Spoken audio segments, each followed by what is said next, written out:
يا اخي ده يومك زي الفل قوي وحلو قوي وحاجه تفتح النفس كده وحاجه تفرح والله العظيم.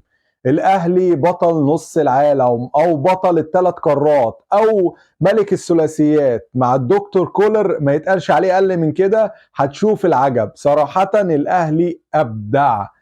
اهلا بيكم في استوديو الكوره، والسلام عليكم ورحمه الله وبركاته. فضلا وليس امرا، كل اهلاوي يعمل لايك ويعمل شير للفيديو، ولو مش مشترك في القناه يشترك عشان يوصله كل جديد من استوديو الكوره. حلويات النادي الاهلي وثلاثيات النادي الاهلي وابداع النادي الاهلي على كبار اسيا، مفيش بطل دوري ابطال اسيا بيستعصي عليه.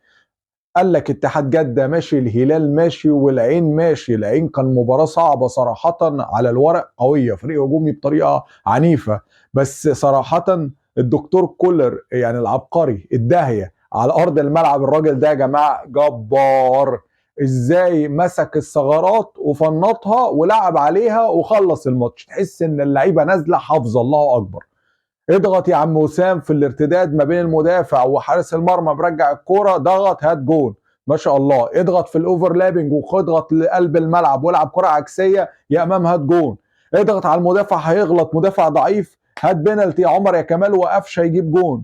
ايه الاداء الجميل ده! الله اكبر الله اكبر الله اكبر على النادي الاهلي. تمسك الخشب، الفرقه روح ايه ونظام ايه واداء ايه. الاهلي بيبان قوي في البطولات الكبيره حقيقي والله العظيم. يعني الاهلي في البطولات العالميه، البطولات الكبيره، وخصوصا كاس العالم للانديه اللي هو بقى اسمه انتر كونتيننتال دلوقتي، اللي هو ابطال الانديه للقارات.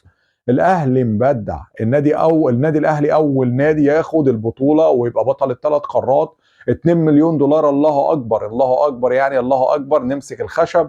مبروكين على النادي الاهلي، يعني مفيش كلام. طيب، اداء حكايه اداء حكايه. بدنيا النادي الاهلي حلو.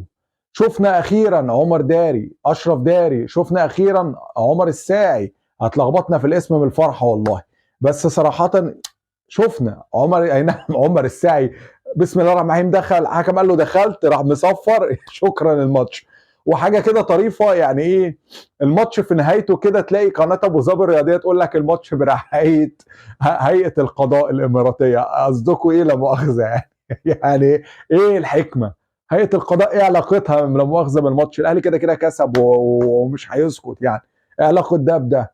في خبر حلو بالمناسبه ديت بخصوص نادي الزمالك، ان في تدخلات وفي اتجاه للعفو عن ثلاثي نادي الزمالك، وده خبر مهم قوي. خبر مفرح كان لازم يتقال في وسط فرحه النادي الاهلي صراحه. اتجاه للعفو عن عبد الواحد السيد ودونجا ومصطفى شلبي، ويا رب يكمل على خير يا رب بعد تدخل وزاره الشباب والرياضه وتدخل جهات سياديه. يا رب الامر يرجع على خير وهيتحل في 24 ساعه، وهنأكد معاكم ان شاء الله. نرجع للفرحه الحلوه والنادي الاهلي. النادي الاهلي لما بدأ اللقاء متحفظ متأهب، عارف ان فريق داخل عليه هدف وهجومي بحت. واقف ديفندراتك ايه، مساكينك ايه. يعني اداء حكايه. تعالى من الشناوي واكتر من كره يشيلها، والشناوي المره دي مركز. الشناوي ثابت على الارض. لا، مالي مكانه قوي، مركز قوي الشناوي بتاع زمان. خش على ياسر ابراهيم ورامي ربيعه، اكتر من كوره باكتر من تدخل، تغطيه محترمه، روح عاليه، باور عالي. يحيى عطية الله جميل مركز حلو قوي دفاعيا النهارده. يحيى عطية الله اكرم شال اكتر من كوره، اللي هو انا العفياجي، انا اللي جامد، هتعدي انت يا الكوره. اللعيبه اتخضت من اكرم حرفيا، من قوه التدخلات الرجوله اللي بيعملها اكرم، متعودين عليها حكايه. نص الملعب بقى في المسطره. يعني ايه في المسطره؟ على المظبوط قوي. عندك مروان عطيه ما بيجليش ويوزع كور بالعرض وطوليه زي الفل. عندك كوكا كمان الله اكبر، امسك الخشب ربنا يحفظك تماما يا ابني والله العظيم. امام عاشور بقى الجون ده في يعني ايه، يرجع له نفسه الراجل. يعني امام عمل مجهود، واي نعم في اخر الماتش كان في انفراد. يعني اللعيبه حصلته لما لعبها له كره طوليه حلوه قوي من السوليه. امام استلمها ودخل رقص واحد والتاني خدها منه. الكره دي لو كانت اتحطت من مره واحده كانت هتبقى الجون الثالث قبل البينالتي، كان هيبقى جون مرتاح وحلو قوي. بس برضه امام، برضه امام راجعه بقوه. عندك بقى طاهر وشغل طاهر وحسين الشحات واسامه ابو علي، اللي اتبسطت قوي انه خطف الجون. واداؤه كان صراحه، وسام بص في الدقيقه 97 ضاغط على المدافع وبيحاول يقطع منه الكوره. لعيب مهاجم محترم. اي نعم خالف الحظ معاه وخالف التوفيق في الايام اللي فاتت، بس لا ما شاء الله ما شاء الله الله اكبر عليه يعني. مالي مكانه. مالي مكانه لما بيبقى فورمه وحاضر بيفرق قوي. مشكلته لما بيغيب عن النادي الاهلي التركيز، مشكله بيبقى غياب جماعي.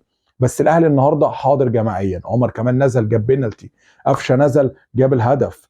يعني ما شاء الله ما شاء الله ما شاء الله ما شاء الله. اشرف داري وحط رجله في الملعب، وان شاء الله ما تبقاش اخر حطت رجل في الملعب يا عم اشرف يا داري، وتفرق مع النادي الاهلي دفاعيا، وتتقل مع ياسر ومع رامي ربيعه ومع يوسف ايمن اللي اتمنى نشوفه في مستويات الدحيل ومنتخب قطر، مش في المستوى الماتش اللي فات بتاع نادي الزمالك.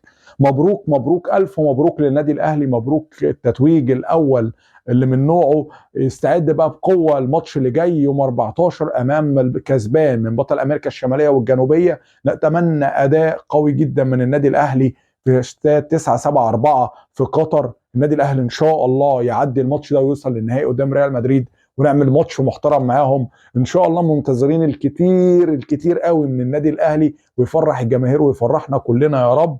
جمهور النادي الاهلي النهارده كان عالمي في التشجيع من اول دقيقه لاخر دقيقه، بنروح الملعب الله اكبر. نفسنا نشوف كل مباريات الدوري عامه بالشكل ده، مباريات الاهلي الزمالك كل الانديه. يا رب المنظر ده يكمل دايما على خير، ويبقى الجمهور موجود وداعم لكل الانديه، ونفرح كلنا باداء الفرق وتكمل الفرحه بالجمهور.